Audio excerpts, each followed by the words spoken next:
a quick little demonstration of lab 4 pulse width modulation.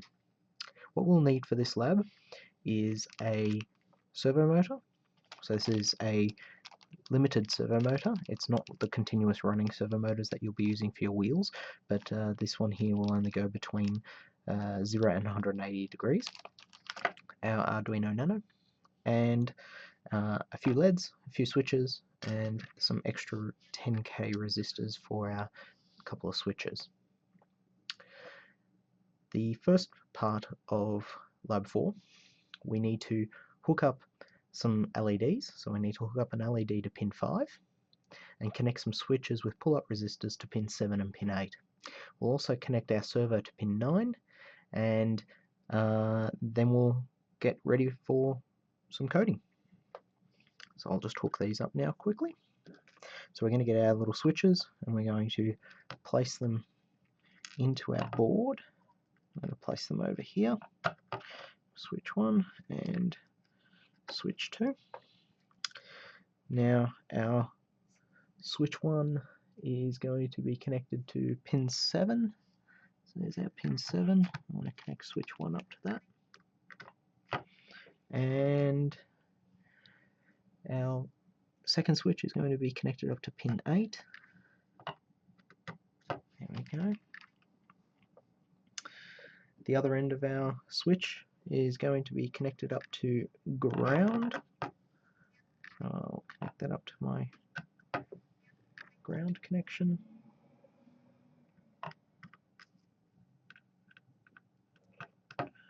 Just lay them down.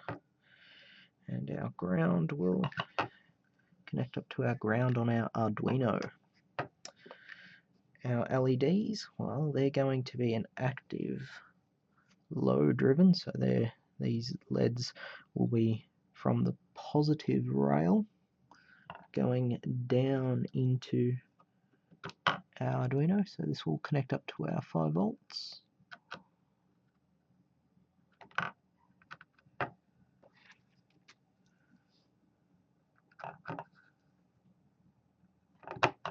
I'll just make sure that all my LEDs are in the right way.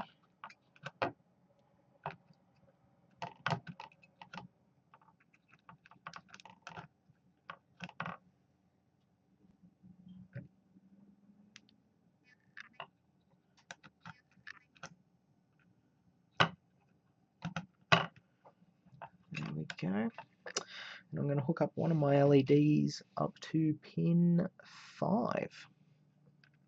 There it is, into pin 5. D5, there we go. Now I haven't finished wiring up my switches. I need my 2 pull-up resistors in there as well. So they're going to go from that same side as my connection to my microcontroller, same side. That's going to go into the 5 volts. So they're pulling up that point, so into the 5 volts.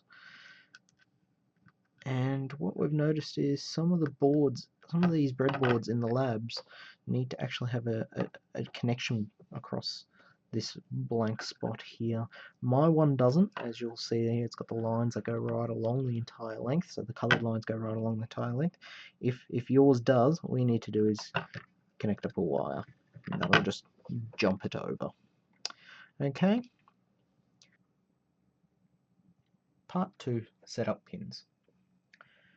For this, we will set up the types of pins that we will be using, so our input pins being our 2 switches and our LED being an output.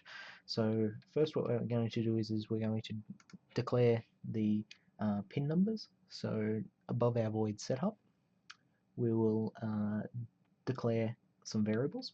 So int, and we'll have it as LED 0, and that's on pin 5. And our 2 switches, switch 0, and we'll have that on pin 7, and our switch 1, which is exactly the same as the previous, but on just pin 8. Okay. Now that we've done that, we can start to set up our actual pins. So in here we're going to write pin mode, and we're going to do LED 0, and the direction of this is an output, and then we've got our two switches,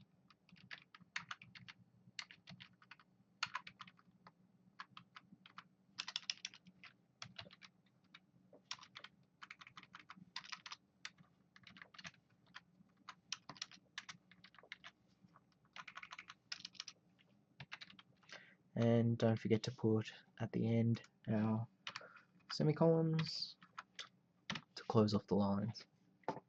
Okay, so we've defined our pins and the way that they're going to operate.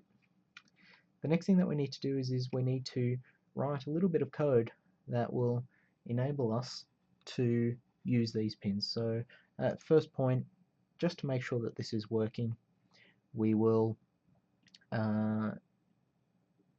just write all ones or all zeros to our LED. So maybe we'll do an LED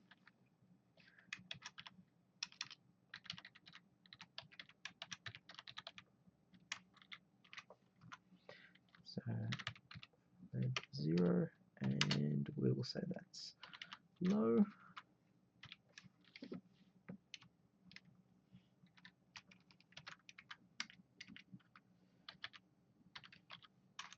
Wait 1 second.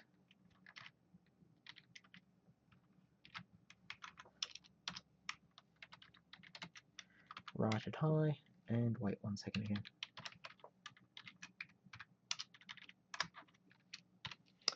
Okay. Click verify.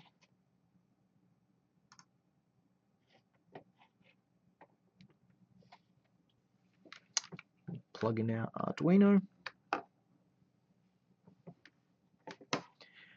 Make sure that our board is set correct. Yes, port 38 for me. Yours will be a different port. It will never be COM port 1, and most of the time it'll be COM port 3 or something above 3. Yep, nano, so we should be right. Let's program that. And there we go, our LED's blinking, that's good. That's a good sign. Now what we'll do is we will now write to our LED the value of our switch. So in here where we have our digital read and write, I'm just going to get rid of these delays. So LED 1 will be equal to the digital read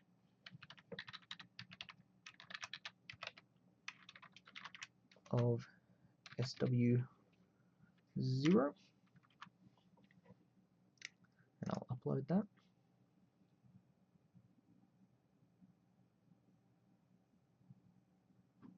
Okay, let's push the button. There we go. So that works. That's great. Let's also check that our other switch works. Upload that, change the SW0 to an SW1, and let's have a look and see if that also works. Yes, there it does, and our other switch should do nothing. Yep, excellent. So that's all working. Alright, so I can delete this now, and we can move on to the next part of the lab. Okay, for the next part now, what we'll need to do is we'll need to analog write a value to our LED. Now, when we do this, what we're going to do is we're going to say analog write LED 1, and then put a number there. Now, that number that we put there will determine how many times that output pin, which is connected to, well, what is it, D5, which is connected to our LED, and it'll determine how many times that turns on and off. So the ratio of which it's turned on, being a logic high, versus being off. So if we say analog write LED 0, comma 0, what that means is that the pin will be high 0 of the time and be low for the remaining of all the time. So out of 0 to 255, in that division, 255 pulses will be low and 0 of them will be high. If we make that number half of that, 128, that means half of the time the LED will be given a 5 volt output from D5, and the other half of the time, the other 127, will be 0 or a low, which means that the LED will be on during that time, but it'll be spend half of its time off and half of its time on, so that will appear to be roughly 50% brightness. So we can do that in our code by going into our void loop and typing analog write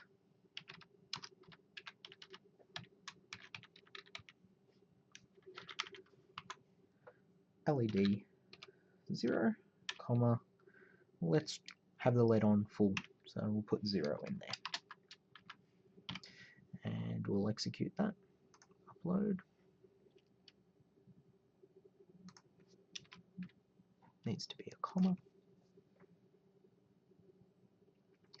There we go. And so our LED's on full. And let's try the opposite of that, so 255. I'll upload that. And our LED will be off. If I go to the halfway mark, 127 or 128,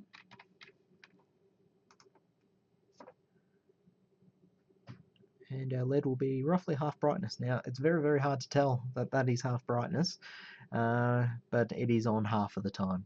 So let's change it to something a little bit more, maybe say 200, and we'll notice that that may be a little bit more dim, and we should be able to see that that's a little bit more dim. So as we can see, that's a little bit dimmer than it was before. So let's start to write the rest of our code. Let's work out what we need to have. So we've got, initially we had 0 gave us 100% on. We've also got, and I'll copy this, I left out one slash in there, 255 is 100% off, or otherwise 0% on. And we've got our halfway mark.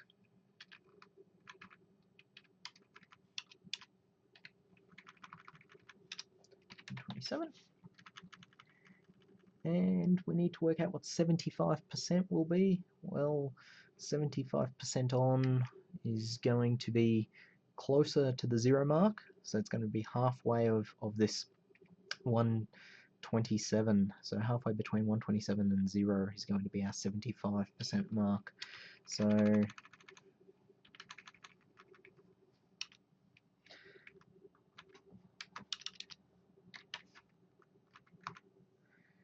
that's going to be roughly 64 or 63. Okay. Not overly critical if you put 64 in there or 63, and if here you put 128, it's not overly critical. And then we need 40%, and 40% will be roughly 150 or so. So it'll be about 150, and you can calculate that with your calculator. I'm just giving you the number off the top of my head here. So about 158. So this is 150. Sorry, 40%. 152. Alright, so we've got all of the values that we need, and now all we need to do is use them. So I've commented out those. I'm just going to cut and paste them where I need them.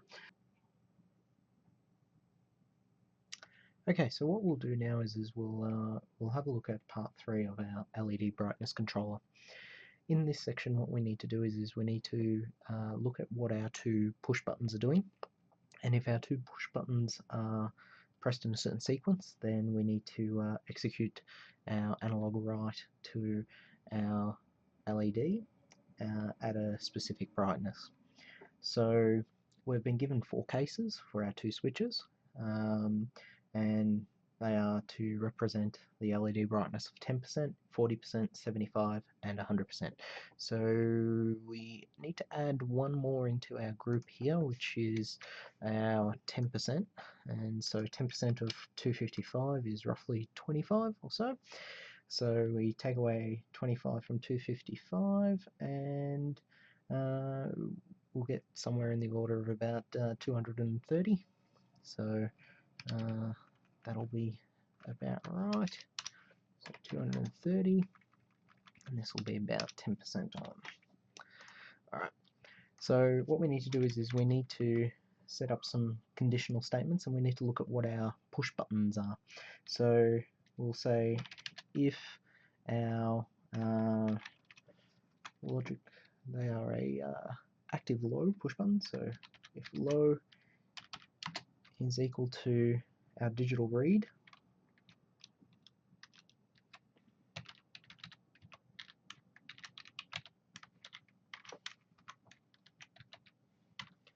of our first switch, so that's when it's being pushed,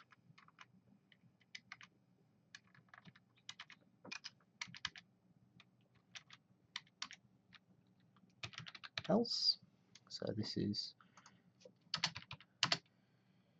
switch 0 pushed,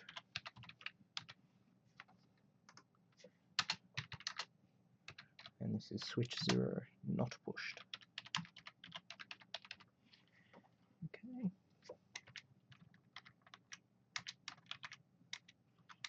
So within these cases, we've got a second set of cases, and that is if our other switch is pushed or not pushed. So we'll pop that in here.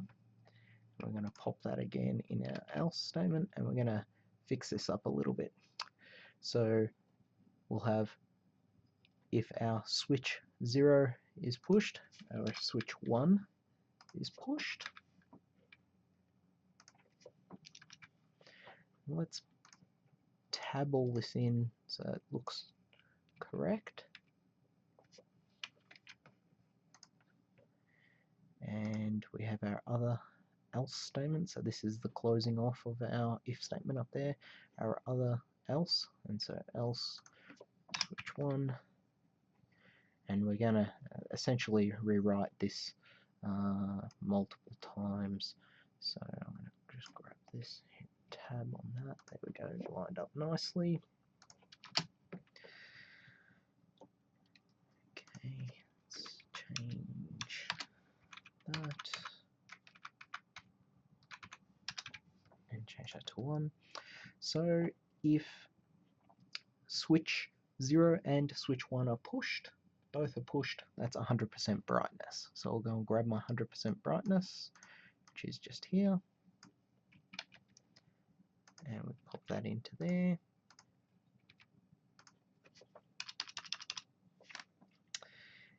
If switch 0 is pushed and switch 1 is not pushed, we're at 75%.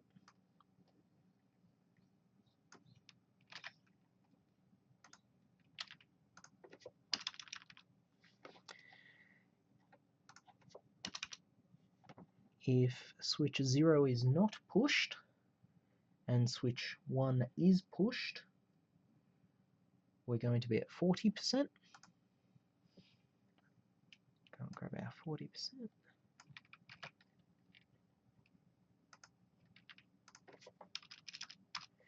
And for our final one, it's going to be 10%. So when both of them aren't pushed, we're going to be at 10%.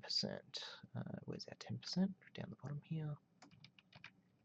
I'll pop that in there.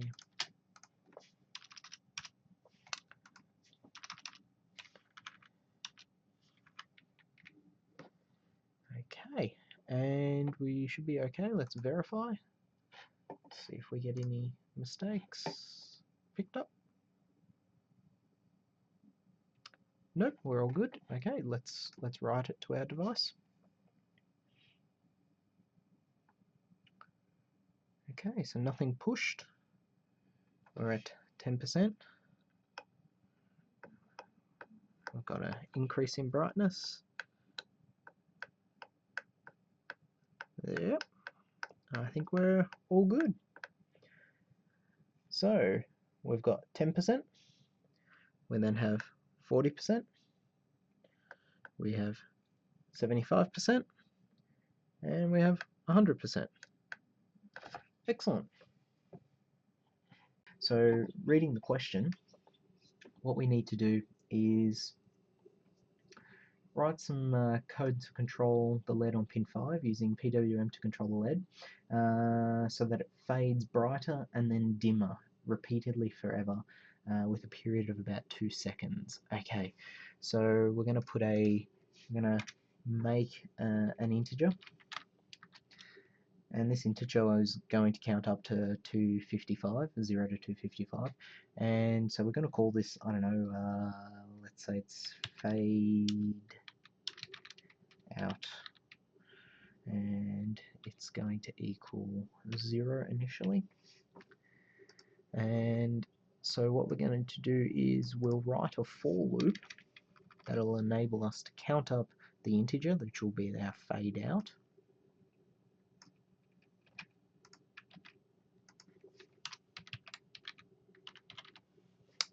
Value, and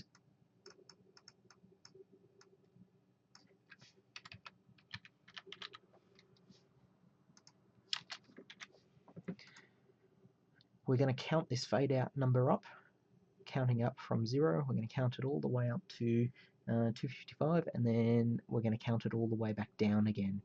There's a few ways that we can do this. We can write a for loop to do it, or otherwise we can write our own loop that will actually count it within this main loop. So we initially started at 0, and what we can say is if our fade out is less than 256,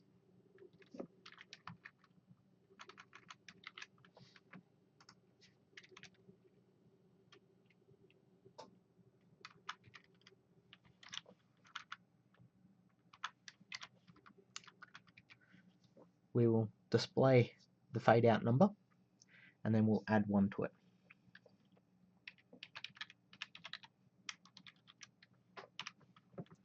So this will keep on going until it is greater than, well, until it is the value of 256, and it's greater than 255. At that point, in our else statement,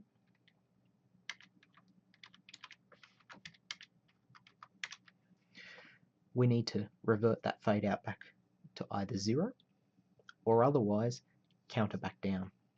So we're going to let's revert it back to 0. So this will do a fade up and then go back to 0, fade up and go back to 0, fade up and go back to 0. So this won't fade back down, it'll only fade up. Right. So we'll say fade out equals 0. Alright, and let's give it a run.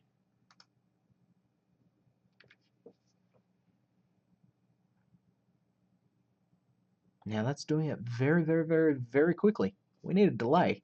I can see this just ever so slightly flashing, but we need a delay in here.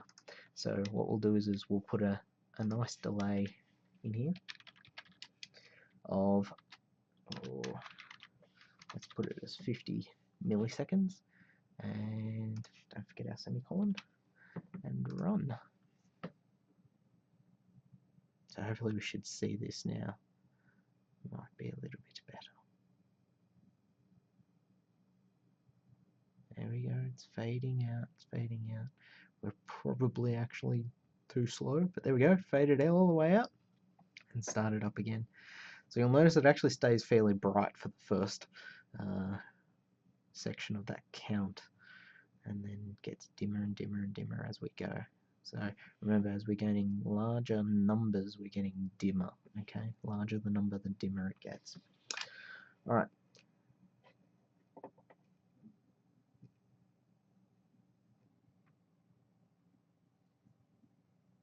We have some code now that will fade in one direction. To get the second direction, we can add another variable, a second variable. So what we'll do is we'll say fade out, and we'll have another one which will be our fade in.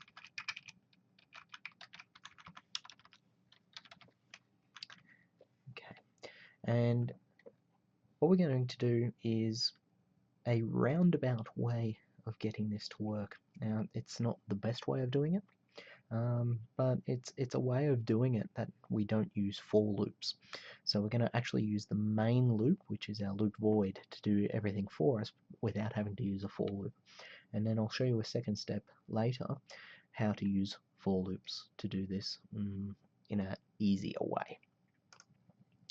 So at the moment what we're doing is we're counting up from our fade out. We're going to count up to 255, and as soon as we hit 255 we get into this else statement. Now this else statement is where we're going to now perform a countdown, and when we get to the countdown finishing up, then we can then reset everything back down to zeros and back to their finals. So you'll notice that I just changed that fade in up the top here from our 0 to 255, and that's because that's going to start at 255 and work its way down. So in here we're going to put another if then statement. It's going to look very similar to our previous one, so I'm just going to cut and paste that into here. Now we'll make sure that everything is tabbed in correctly. Makes it easier for us to see what's happening. So now instead what we're going to do is we're going to look and see that fade in is less than, or greater than I should say, greater than 0. And if it is greater than 0, we're going to display the fade in value into our analog write. That's the fade in value. So this is going to end up starting at 255. And so we will continue to run this until it is less than 0. And to do that we have to subtract from our fade in.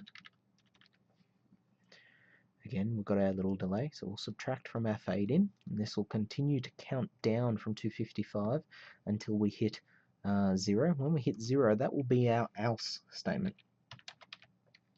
So in our else statement, we're going to set fade out to 0, and we're also going to set fade in to being 255. And don't forget we need to close off that final bracket and just make sure that we've closed off all of these brackets. Yes, we have. Excellent. So looking at this code, what will happen is we start off with a fade out of 0. So we start in here. Yes, we are. Fade out is less than 255. So it'll stay in this if statement every single time it starts the main loop and gets in. It'll keep on just executing inside this main if, and it'll keep doing that until we hit 256. As soon as we hit 256, that'll stop doing this and it'll go into the else statement. In the else statement, our fade in starts at 255 and is going to count down to 0. So it starts at 255 and we work our way down from 255, and it'll be entering into the else, into this if, and it'll keep on doing this else if into the else and then into the if, and it'll keep doing that until we get down to a value of 0, and we're subtracting from this fade in. And then at that point we're now in this else and within the second else. So this is a nested set of elses where it will reset our fade in to 255, and it'll also reset our fade out to 0, and that'll start again from the very beginning. So let's verify it, make sure our code is okay, and then upload it.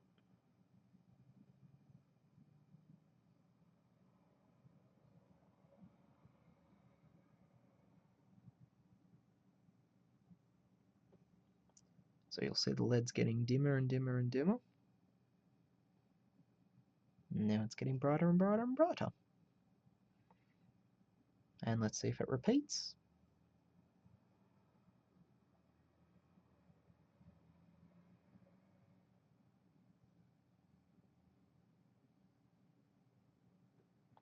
And there's our repeat. So now it's getting dimmer again. Now I'm going to decrease that delay so we get this to go a little bit quicker. So I'll make it 5 times quicker by decreasing that delay to 10 milliseconds. And we'll upload that, and so we should see it blink a little bit quicker. And there we go, fade in and fade out. Excellent. So in the next video, we'll show you how to use a for loop to do this in a lot less number of lines of code.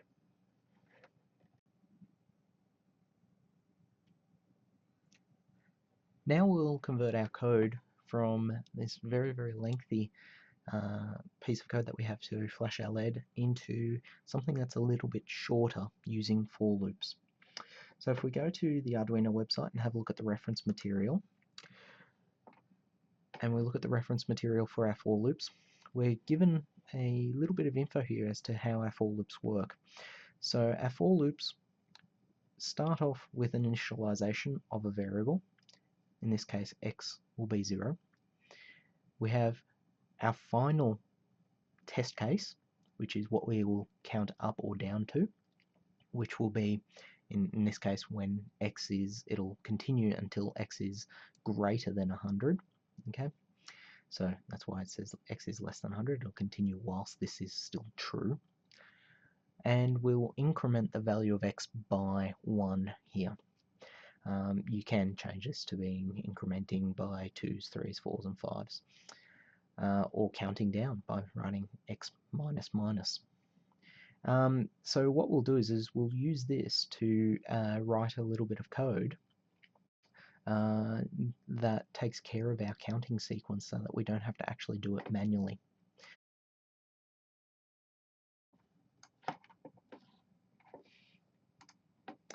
So let's get into our code and start editing it. So what we'll do is we'll leave this standard fade out. We'll leave that alone and we'll leave it as is. But what we'll do is we'll convert this if statement to our for loop. And so I'll grab this and I'll say for open brackets, and I'm going to declare our integer that I already declared up the top. So in this case, I don't need to actually do a declaration. This is optional. I've already declared it, so I don't need to write int for our fade out. I can just write in here fade out.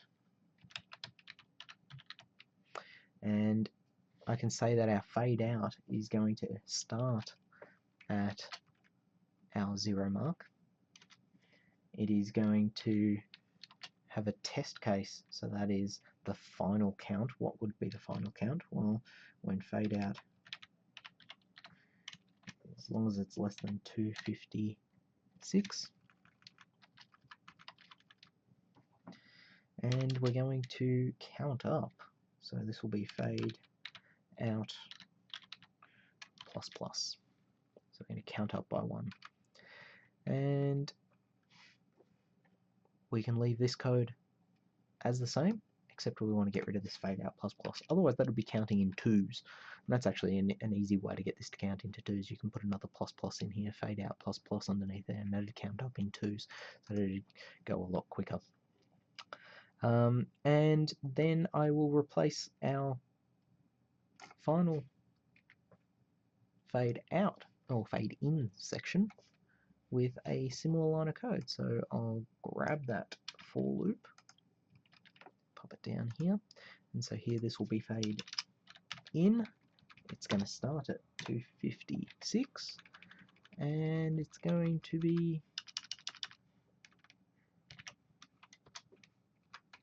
as long as it's greater than 0, we will minus. And we're correct on that. We need to get rid of this minus, otherwise it'll do it quite twice as quick.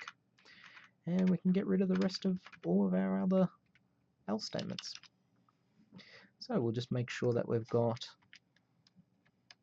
the right number of brackets. Make things look nice and neat.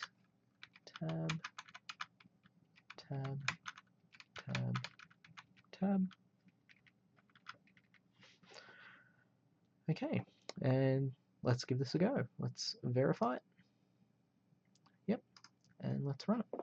And it should look no different to our previous code.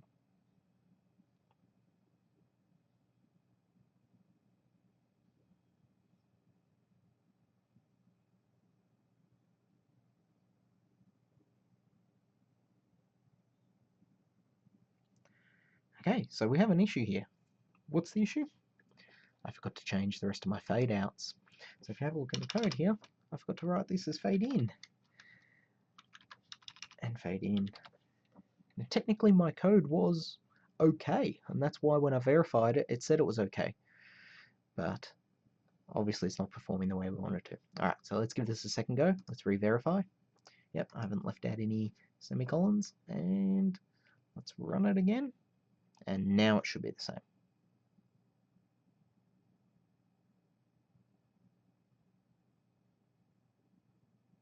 And there we go. You'll also notice that there's an extra little bit of a blink there at the end. That's as we're doing a changeover from our 255.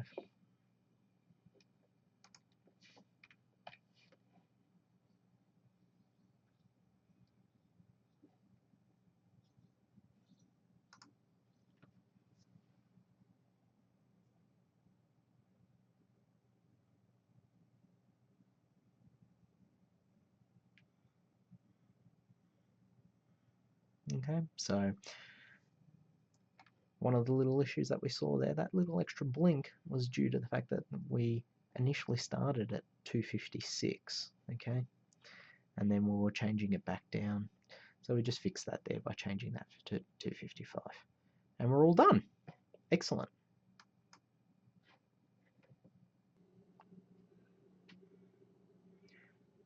Part 6, servo control. What we're going to do is we'll look at how to control a little servo. So that's our little servo that's here. With our Arduino Nano. So first things first, take it out of the bag. And we're going to add one of our servo horns, and I'm just going to grab the single arm bar and the smaller screw. So there's one small one and two longer ones. I'm going to just grab the small screw and my screwdriver and my servo. So I'm going to grab the servo horn. I'm going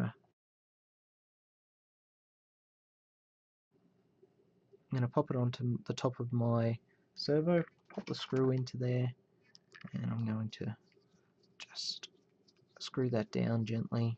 It's only finger tight, and that's enough. Now, you should try not to do what I'm doing now, which is to rotate these servos by hand. You should always use the Arduino to do that. They will wear out and they will break if you do it manually by hand a lot. It is good to see that it does work, but other than that, you should only be doing that very rarely. Okay, so we'll need 3 wires. We'll need a orange, a red, and a brown. So I'm just going to hook them up. Orange, brown, and my red. Now these servos, the brown is connected to ground.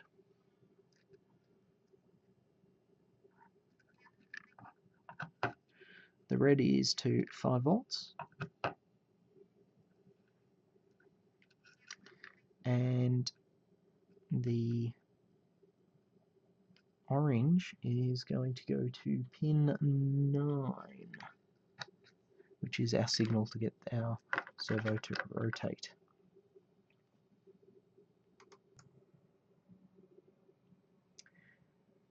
Okay, so the next thing that we need to do is if we hop onto the Arduino website and we go into our reference documents for servo, what we'll see is under the reference document for servo, we're told a little bit about the servo library.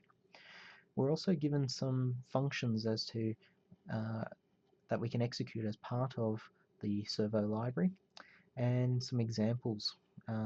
So we've got a control of the position of the servo with respect to a potentiometer, and also a sweeping backwards and forwards of the servo. What we'll do is we'll just have a look at the attach, and there'll be a bit of simple code in here that explains to us how to set up our servo straight away. So here you'll see that we have to include the servo library, which is servo.h. We are then creating an instance of the servo library, which is going to be called myservo, and then as we work through it, we're going to attach it to a certain pin 9, and then we can execute our main loop. So this is the initial setup of how to attach the servo. So we're just going to mimic that in our Arduino code.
Okay,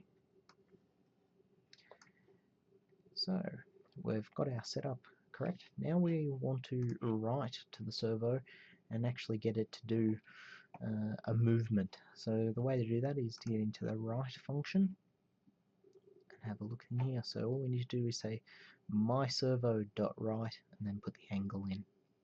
Okay, so the angle is between 0 and 180 degrees. Alright, so you'll see here that we have an initial setup, so all we need to do is write myservo.write 90, and that'll go to the 90 position.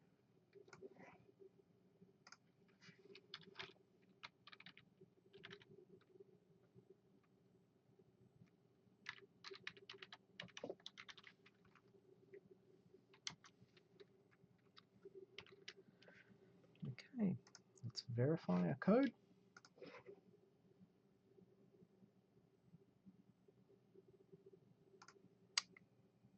And run it. Okay, and you'll notice that the servo just moved very, very quickly and it's sitting at 90. Let's add a little bit of extra code in here. Let's put a delay in of half a second. And we'll change this to being 0 degrees, or maybe we'll say 10 degrees, and then we'll get it to go to 180, a little bit less, 170.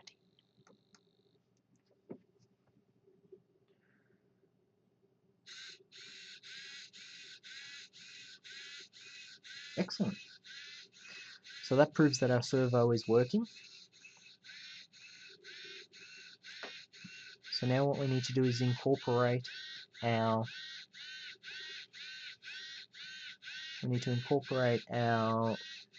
switches now. So I'll just disconnect this so that it's quieter. So all I've done is I just pulled out the control pin. Okay, so that's the PWM control to the servo. It's the orange lead. I just pulled that out. So what I'll do now is I'll write to my servos to go to a particular position, and it does take time for that servo to go to a position. So I'm going to put a little bit of a delay in here, so that it takes some time for it to execute that command, and that way then it gives us a smoother operation of our servo. So I'll leave that as the half a second. It seems to be okay. In half a second, we're almost getting to the full end of that travel. So the question says that if no buttons are pressed, the servo should be at angle 30 degrees. So this is 30 degrees. So we can write in our if statement. So if no button is pressed, let's have a look at SW0. So we have digital read SW0, and if this is high,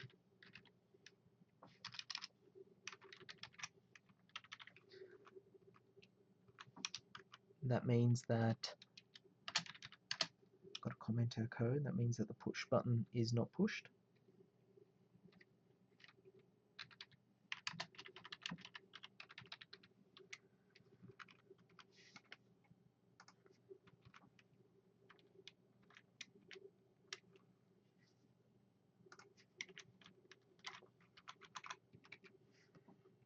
Otherwise, that means that the button is pushed.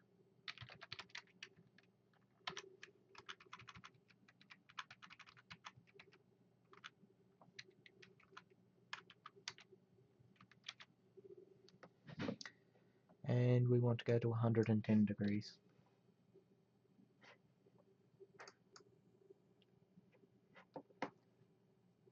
So now let's execute that and see if we get the response that we're supposed to get. Don't forget, we've got to plug our servo back in.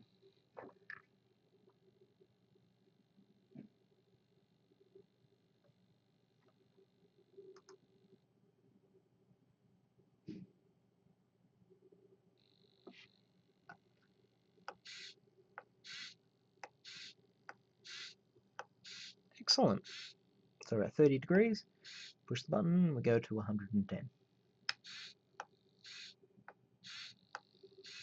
And it looks visibly like as if it's almost 90 degrees, it's 80 degrees worth of travel, so I think we're correct. Excellent. Now, the next part of the question actually says there if one of the buttons is pushed. So what we need to do is check to make sure that both buttons, what the state of both buttons are. So as long as both of them are high, then we're okay. So I'm going to add some extra brackets in here. So this is one condition. So this condition and the same for switch 2 need to both be true. So that's, we're ANDing those cases. I've got one extra bracket there. We can get rid of one of those. So this will be switch 1. So if both are not pushed,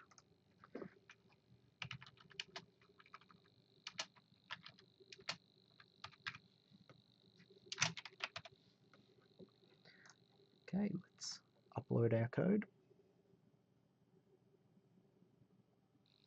So it should stay in our 30 position, which is good.